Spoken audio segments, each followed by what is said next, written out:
Hey guys, and welcome back to the channel. So we don't really talk a lot about North Korea here, and that is a reflection of how South Koreans run their lives generally without thinking about North Korea.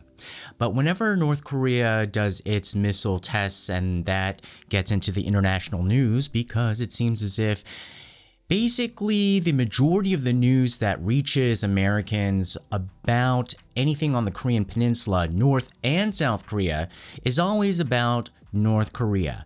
And you don't know when to freak out or when you just kind of think of it as normal. I've noticed that a lot of people around the world just kind of don't have like that inner kind of gauge of like, oh, when should we be concerned? What is kind of like a medium range kind of concern? And when should we be really kind of scared? And so usually everyone's like always scared. And then they're always asking South Korea about North Korea. Not the people on this channel, but more so regular people, I would think, know more about North Korea than South Korea. And whenever they come and talk to us about things going on in South Korea, it's always about North Korea.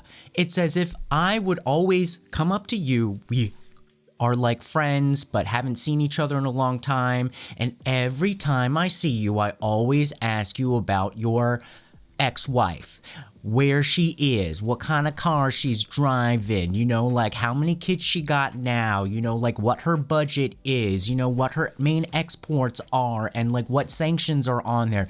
Never ask about us, never ask how we're doing, never getting to know really us. You know more about the ex-wife than you do your friend. So I'm here to break it down a little bit so that we know when to pay attention to the ex-wife and when actually y'all would probably know more about the ex-wife and her behavior if you paid more attention to South Korea.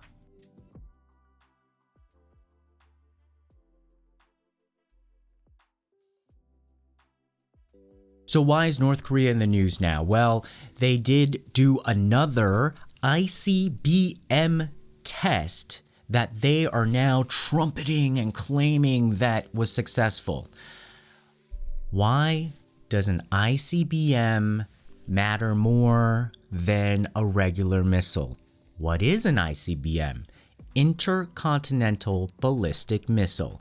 It literally means it's a super long-range missile that has the potential to go in between continents, which essentially means that's the only time when America cares is when this missile looks like it actually could reach the continental United States. And that has been the main focus of trying to suppress North Korea's nuclear ambitions. Yes, they can develop the nuclear warhead, but if they can't get it over to you, then it matters, but it matters a lot less. Once you combine the two, then you got something to be really, really, really worried about. So that's why whenever there is an ICBM test, people take notice, and even in South Korea, we talk about it on our news, and it is a high priority within the government, and they have their protocols, but you're not having everybody freak out about it because this is a normal course of progression, I would say, with any state, any country that is trying to use nuclear capabilities to ensure their sovereignty. So that's kind of like the nice way of saying we have to stop thinking of North Korea as being like crazy with developing nuclear weapons and testing them. Most countries always have their military exercises. We do it too. We do it with the United States all the time, and that also pisses off North Korea, so then they do some of theirs just to show that everybody is capable, so don't mess with us because we're, you know, kind of trained, you know, like you're looking at, hey, Is Arnold Schwarzenegger looking a little like flabby these days? Can we take him on, or does he still look like the Terminator? And that is what these military exercises do. They kind of say like, still the Terminator, so don't even think about it. And then they're saying like, well, we're the Terminator too, so don't even think about it. But what we saw in Russia and Ukraine was Russia was saying like, yeah, we're a Terminator, and they try to go into Ukraine, and looks like they're just kind of, well, you know, maybe Arnold Schwarzenegger now that he's in retirement. Okay, so what was the recent ICBMs? Well, they essentially did 4 test runs of their latest model, the Hwasong 17. So that means that, you know, there were a lot more before that. So February 27th, March 5th, that only went like 300 kilometers, 270 kilometers. It didn't go up very high. And they usually shoot it into the ocean. And on March 16th, that was a huge failure. That barely went up and it just exploded. But the most recent one, March 22nd, that is the one that they're hailing in North Korea. Now you have like this propaganda machine out in North Korea showing Kim Jong-un looking like Top Gun or like, you know, Tom Cruise or something like that, sending all these images out to the world saying like, don't mess with us, don't invade us, you know, we got this. And we have like this very successful rocket test. Now, usually if you hear people or countries saying that they're doing like missile tests to launch weather satellites or just satellites in space, it's also sometimes code for their practicing, you know, their intercontinental ballistic nuclear capabilities, because the same rocket that can go into space and launch a satellite is the same rocket that can deliver a nuclear weapon. So that's code. So whenever North Korea might say like, oh, we're just launching satellites or doing stuff for like weather, you know, monitoring, that's code for, yeah, sometimes, yeah, you will monitor the weather with those satellites, but those are also spy satellites, or they are capabilities of bringing a nuclear warhead to anywhere around the world, and then basically you're saying, don't mess with us, you know, from our little office, we can press buttons and, you know, wreak some havoc. So that is North Korea's goal, to try to be able to say to anybody, don't invade us because we can press some buttons. And when they do test it, like I said, they go into the ocean, and you better call it EC. You better not call it Sea of Japan. If you want to start a fight without any reason, go into a Korean restaurant around your neighborhood and start saying Sea of Japan, and I swear, there will be some old Koreans coming up to you, try to beat you up and say like it's called the East Sea. Even in a Japanese restaurant, probably, you know, a lot of Korean Americans or Korean immigrants, they run Japanese restaurants. Even there, they'll be like, it's called the East Sea. Just so you know. So now the U.S. ambassador to the United Nations says that they're going to try to enforce sanctions that are already on the table against North Korea, because I guess as time passes, like enforcement of sanctions kind of goes a little bit loosey-goosey. So she's saying like, okay, we have to reinforce the sanctions that are already there and perhaps create new sanctions in order to limit the nuclear development. And this has been an ongoing battle, and I just want to get into this because it's a complex subject. Obviously, sanctions don't work 100%, but the reason why it is an extremely effective mechanism usually is that to develop these types of weapons requires so much money. And so if you can really starve off the budget, normal situations, I guess, it would stop a lot of countries from being able to develop these type of weapons capabilities, and definitely slow you down because it is extremely complex and expensive.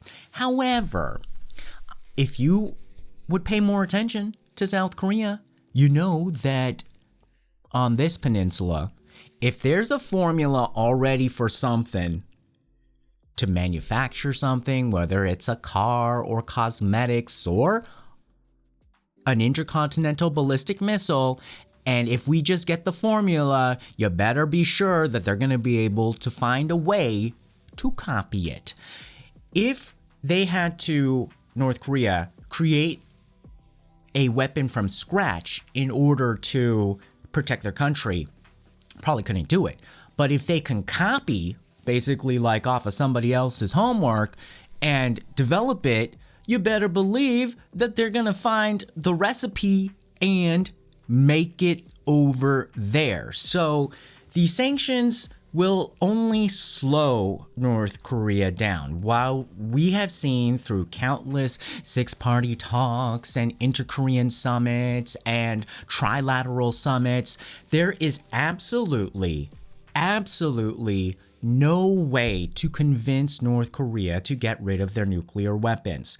Just in recent history, they are looking, just as Putin is obsessed with looking at dictators who fall and running the video back and forth, most of these dictatorships, when they gave up their nuclear weapons, the dictator fell. There is no amount of rational convincing for them to give up their nuclear weapons. So what I'm saying is the approach has to change. The approach has to change, otherwise you're going to be the same old hamster wheel. But the worst case scenario is that eventually they will be able to be absolutely successful. Right now they're thinking like, okay, well, they shot the rocket up and they say they were successful because it went 1,100 kilometers far and 6,000 kilometers up, and their target was basically in the East Sea right before Japan, because they didn't want to piss off Japan, because like once you fly over Japan, like you start pissing off, Japanese defense and the air zones. So they said that like we hit the target that we wanted to hit, and the implication is that we could go much further to like the United States if we wanted to. But of course it's not 100% clear whether they can do that or not. But the more you delay, the more you kind of like don't know how to work with North Korea on this. Eventually the doubt is gonna disappear, and perhaps they're going to have the capability, and that's a much more dangerous position to be in.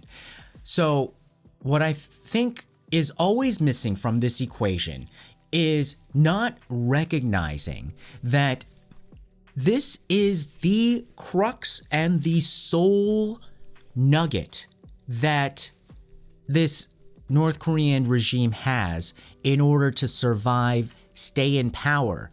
It's not an economic power that can feed its own citizens and provide security in the normal ways that a nation maintains itself.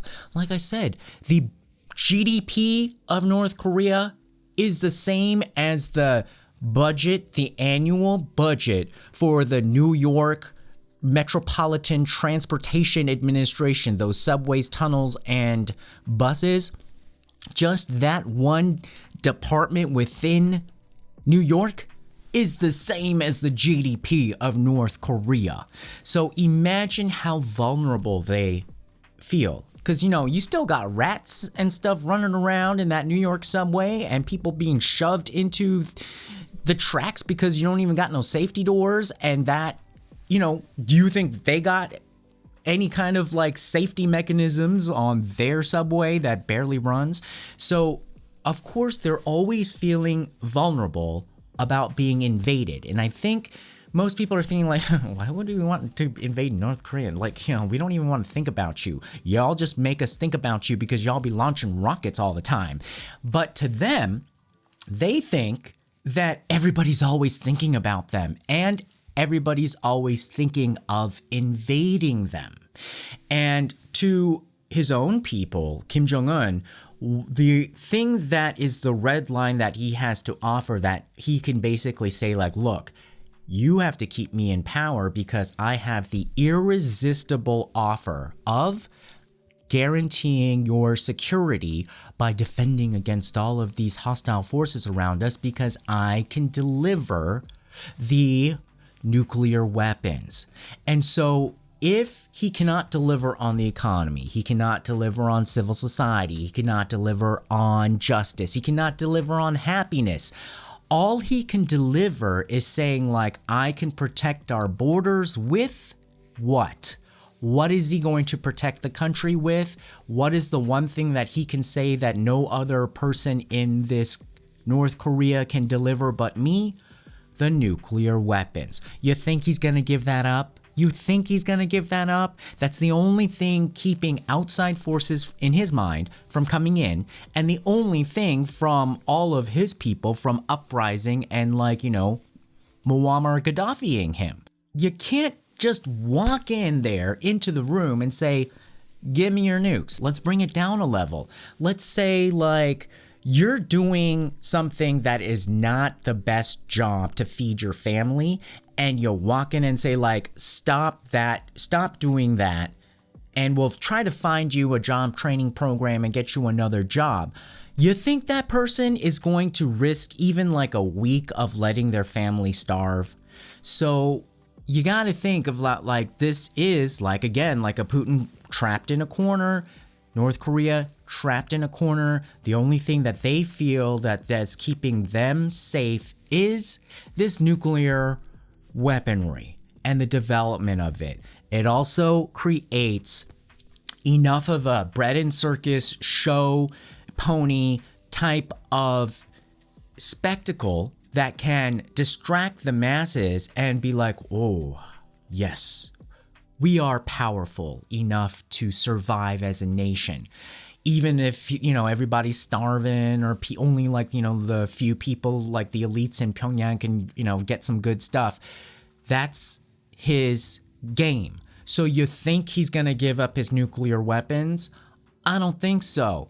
You got to find a different way. There's got to be a different tack.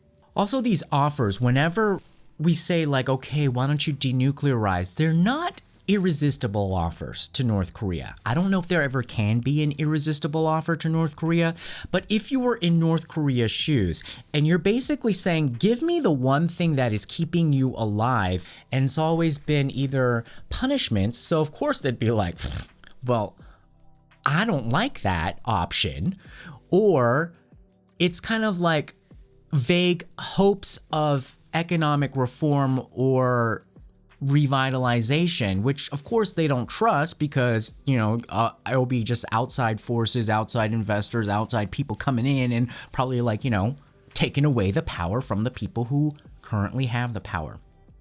So the first absolute step, I believe, in this type of negotiation is, no matter whether we like it or not, we have to assure them that their sovereignty is intact. Same thing with what's going on with Ukraine. They are fighting to the death to defend their country.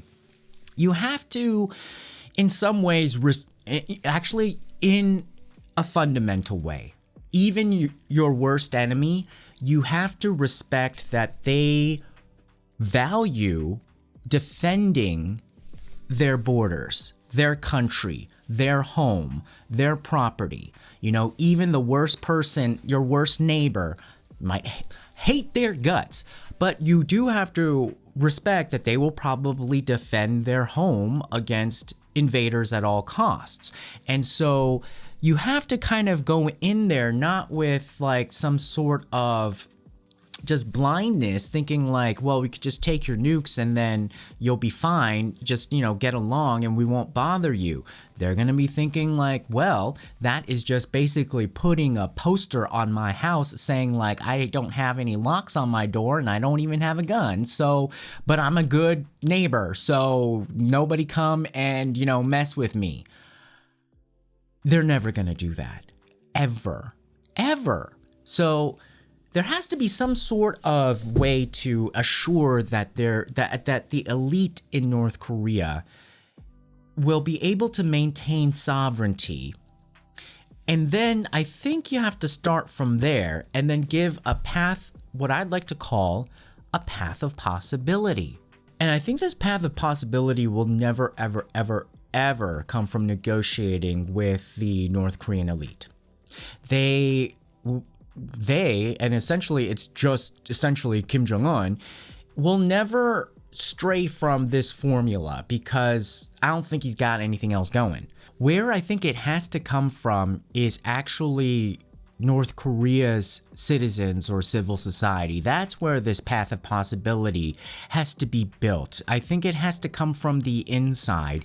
And if there's anything that we have learned here on this channel, is that in an authoritarian environment, whether it is in North Korea or South Korea, when you get a group of Korean people who are under an authoritarian system, it breeds toxic jealousy. Toxic jealousy, toxic jealousy, and we hate toxic jealousy. But if you can stimulate toxic jealousy in North Korea, which I think we already kind of are by like sending them over like USB drives of our South Korean dramas and showing them like, you know, what life could be outside of the regime. And, you know, a lot of people there secretly do watch South Korean dramas. Usually when a dictator is very effective at controlling his population, even if people feel like something is wrong and something needs to change, the thing that stops them is that they believe that it's impossible. There is no hope. There is no other way. If you try, you die. The way that they have it in North Korea is that it's not just you affected. They will have like the entire family line be punished or sent to prison camps. They got the lockdown on it. So if anybody in the society wants to rebel against it, it seems impossible. The only thing that can be more powerful than that feeling of impossibility and hopelessness is jealousy. I hate to use it, but if that is kind of like the only driving force, why not? I say stimulate jealousy in North Korean civil society. That is the only way you could probably get internal change. No other way. No other way. We've already seen how willing people are to sacrifice and starve in order to maintain the regime, in order to not get punished by the regime, and in order to show loyalty and get favors from the regime. But if you saw the way that this propaganda piece came out of North Korea where he's strutting around like he's supposed to be like Top Gun, most South Koreans immediately can see that, dang, that looks like a konde, you know, like one of those old Korean men who are just pontificating and don't really know how to manage anything. And, you know, everybody has to listen, but the company just keeps going down because one man can't do everything. And obviously what we're seeing even with Putin, one man, you can't have that top down in this complex age. You have to decentralize and let people manage the best minds in different areas and grow together. Can't wait for just like, oh, well, Kim Jong-un's coming for the inspection and then we're going to wait until he tells us what to do and then we're going to do something. As if he knows how to run every single industry in a country. Impossible. So people flock to those who will feed them better or keep them fed. So I'm thinking this path of possibility has to come from people feeling like somebody else can feed me better, and perhaps I don't have the answer. I don't have the ideas. I'm just saying that at least what I do know is that we have to think that the nuclear weapon development is much more important of a piece, like let's say like you're going over a divorce, that is much more important to that party than we are valuing. And until we do that, we can't put prices and values on alternatives effectively. If your ex-wife is valuing that house at like $10 million because of the emotional attachment, and you're saying, well, the market price is only like $500,000, it doesn't matter if the market says 500,000 and you're saying like, well, I'll give you $1 million for it. To them, it's everything. It's life and death. And until you meet the value at the same rate, there's no way to effectively, logically do a negotiation. But more than that, that has to be not the primary negotiating plane. I think you gotta be sneakier and target their population somehow. I don't know how, but basically, I'd say it's a dead end. It's a dead end. It's a dead end with Kim Jong-un. So don't even think you're gonna get any progress there. If you continue the sanctions, it is going to create some harm. But once you do that, you're gonna have to find a path of possibility for an irresistible new direction. Not a direction that seems more like condemnation and like, ugh, you're punishing us, because that's only gonna drive the population to fall in line more with Kim Jong-un, because they're like, yeah, like, he's the only one that can feed us among all of this repression from around the world. You gotta show maybe there's another path that other people can, you know, wander off on and say, hey, this is much better. And then I think you build something. What do you think? Are you guys like freaked out about like all of this, you know, missile tests? You shouldn't be so freaked out, but you should be aware. And with this time that we do have, I think we have to rechange our strategy with North Korea to, number one, respect their sovereignty, because that's the biggest panic issue. If you can kind of like cool them off on that aspect, then I think you can start moving the train forward.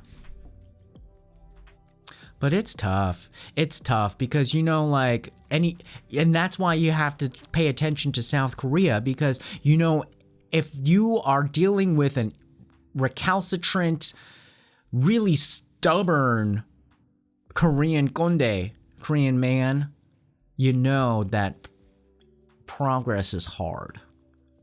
So study South Korea for some strategies on how to deal with North Korea, and stop asking us always about our ex-wife whenever we meet only. All right, guys. Well, I'll talk to you later.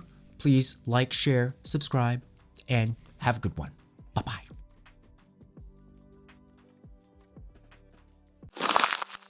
Tune in next time. Don't forget to subscribe. Find us on YouTube, Instagram, Twitter, and Facebook. Love you.